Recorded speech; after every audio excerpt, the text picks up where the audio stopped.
नमस्कार, मैं हूं राहुल शर्मा। आप देख रहे हैं एसपीएन न्यूज। स्वागत है आप सभी का आज की बड़ी खबर में। बड़ी खबर की शुरुआत रक्षा मंत्री राजनाथ सिंह से। रक्षा मंत्री राजनाथ सिंह की लगातार मुश्किलें बढ़ती चली जा रही हैं। जी हां, अपने दर्शकों को मैं ये बता दूं कि रक्षा मंत्री राजनाथ सिंह पुलवामा हमले में फंस रहे हैं, क्योंकि विपक्षी पार्टियां जो पुलवामा हमले से जुड़े सबूत दिखा रही हैं, विपक्षी पार्टियां जो पुलवामा हमले से जुड़े तमाम तथ्यों को दिखा रही हैं, उस पर राजनाथ सिंह चुप हैं, अमित शाह चुप हैं, प्रधानमंत्री नरेंद्र मोदी चुप हैं। सत्यपाल मलिक ने जो खुलासा किया उसके बाद सरकार बैकफुट पर है, सरकार गिरती नजर आ रही है। लेकिन जो तस्वीर इस वक्त की दिखाई दे रही है, जो हालात इस वक्त के दिखाई दे रहे हैं, वो कहीं ना कहीं ये जाहिर तौर पर बताते हैं, वो कहीं ना कहीं ये साफ तौर पर बताते हैं कि क्या आने वाले वक्त में, क्या आने वाले समय के अंदर रक्षा मंत्री राजनाथ सिंह के ऊपर क्या कार्रवाई होती नजर आएगी, उनके खिलाफ क्या जांच शुरू होगी। क्योंकि विपक्ष और सत्यपाल मलिक ने जो तमाम सबूत दिखाए उसमें कहीं ना कहीं रक्षा मंत्री भी फंस रहे हैं। हालांकि इन सब के बीच में रक्षा मंत्री राजनाथ सिंह की बहू पर एक बड़ा खुलासा हुआ है। देखिए एक रिपोर्ट। शुरुआत से ही राजनाथ सिंह राष्ट्रीय स्वयंसेवक संघ से जुड़े थे और बाद में भाजपा के सक्रिय सदस्य बन गए। वर्ष 1977 में उत्तर प्रदेश विधानसभा चुनाव उन्होंने मिर्जापुर सीट से लड़ा और उन्हें जीत भी मिली। फिर इसके 3 साल बाद 1980 में चुनाव हुए, जिसमें उन्हें हार का सामना करना पड़ा। फिर 1985 के विधानसभा चुनाव में भी वे हार गए। साल 1988 में वे एमएलसी बने और इसके बाद फिर अपने राजनीतिक करियर में पीछे मुड़कर कभी नहीं देखा। राजनाथ सिंह की पत्नी का नाम सावित्री सिंह है और उनके 3 बच्चे हैं, जिनमें 2 बेटे और 1 बेटी हैं। बड़े बेटे पंकज सिंह और छोटे बेटे नीरज सिंह हैं। वहीं बेटी का नाम अनामिका सिंह है। पंकज सिंह नोएडा से विधायक हैं, जो पिछले विधानसभा में भी नोएडा से विधायक थे।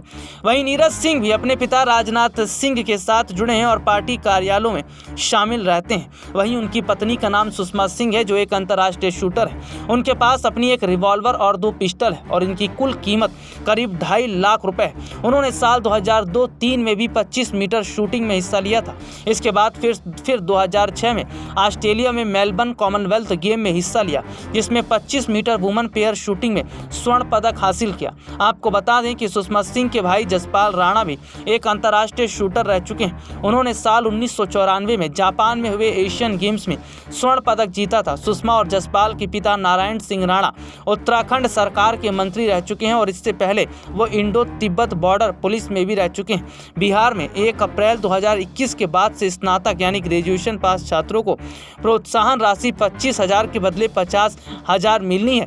इस तरीके का बड़ा फैसला भी पंकज सिंह की पत्नी के द्वारा लिया गया था। वैसे अपने दर्शकों को बता दें कि पंकज सिंह और उनकी जो पत्नी है वो किसी बड़े बॉलीवुड कलाकार से कम की ज़िंदगी नहीं जीते हैं। जी हाँ, रक्षा मंत्री राजनाथ सिंह की बहू और उनके बेटे का जिक्र करें तो उनके बेटे और बहू दोनों ना सिर्फ राजनीतिक में बहुत आगे हैं, बल्कि देखा जाता है कि पूरा जन समर्थन भी पंकज और उनकी पत्नी के साथ दिखता नजर आता है। हालांकि पुलवामा हमले में राजनाथ सिंह के फंसने के बाद उनकी बहू और बेटे ने सीधे तौर पर बचाव राजनाथ सिंह का किया था। विपक्षी पार्टियों को धूल चटाई थी, उन्हें कड़ा जवाब भी दिया गया था। लेकिन माना जा रहा है कि जिस तरीके से राजनाथ सिंह उनके बहू बेटे की जांच की बात कही जा रही है, उनकी संपत्ति की जांच को लेकर कही जा रही है कि अचानक से उनकी संपत्ति जो बढ़ी है, आखिरकार किस वजह से बढ़ी है और क्या इसकी जांच नहीं होनी चाहिए, जो कि विपक्ष कह रहा है। हालांकि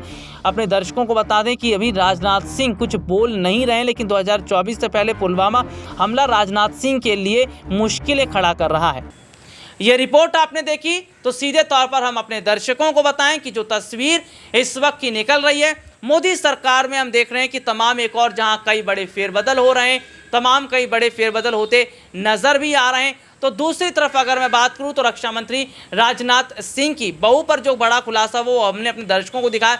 लेकिन ये कहा जा रहा है विपक्षी पार्टियों की तरफ से कि जांच एजेंसियां जो हैं वो सत्ता पक्ष के मंत्रियों से कोई पूछताछ नहीं कर रही हैं, जो जाहिर तौर पर यह बताता है कि क्या आने वाले वक्त में, क्या आने वाले समय के अंदर बहुत बड़ा जो है, अगर हम कहें तो बदलाव नहीं हो रहा या बहुत बड़ा फेरबदल नहीं हो रहा, तो सीधे तौर पर अपने दर्शकों को बताएं कि कहीं ना कहीं जो स्थिति इस वक्त की बन रही है वो इस जाहिर तौर पर बताती है कि रक्षा मंत्री राजनाथ सिंह जो है वो फंस रहे हैं, उन पर कार्रवाई होगी या नहीं होगी एक तो एक अलग विषय है, लेकिन विपक्ष जो तमाम सबूत दिखा रहा है या चुनाव से पहले जो कह रहा है कि जांच होनी चाहिए, अगर जांच शुरू हो जाती है तो 2024 से पहले क्या बीजेपी की मुश्किलें बढ़ेंगी।